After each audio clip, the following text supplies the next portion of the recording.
behave, no? Mashallah.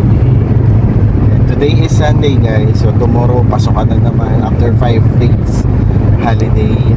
Alhamdulillah. Kung kailang Sunday, ngayon pala kami biyabiyahin ng Dubai. Kasi nga na-receive lang namin yesterday yung car seat ni Kuya Yusuf, no? So Tita Aisha and Tita Linling, see you later, alligator.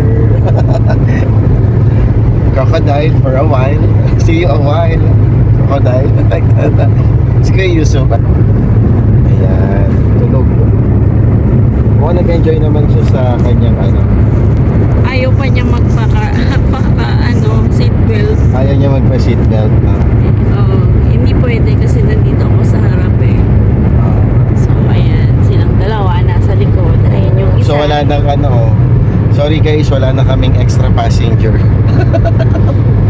Hindi na kami makakapag-angkas ng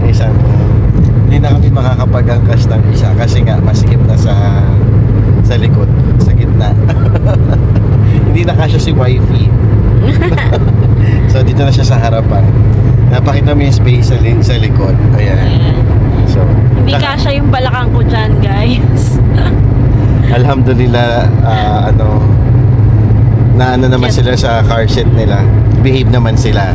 Ang cute ni Kuya, Kasi mahirap sila talaga paupuin sa car seats. Hindi sila komportable for first time. Pero when they used to it, magugustuhan na rin nila. Oo, before si Kuya Yusuf, ayaw umupo sa car seat dati. Diyan yung gamit ni Bunso. Ayaw niyang umupo dyan. Oo. So, Ngayon. wala, napuwersa siya. Talagang sinit belt pa siya. Ayun. Nagustuhan na niya. Ayaw na nga niya ibigay dun sa kapatid niya. Kaya lang, ibili nga namin siya. Ayun nga, binila namin siya. Pero mas malaki. Oo, tapos yung luma dun sa kay Bunso. Ayan, gising ba? Oo, gising. Napaka-behave. Mashallah, mashallah. Ayan, nandito na kami sa Alfowa. Ano ba ito? Malaj,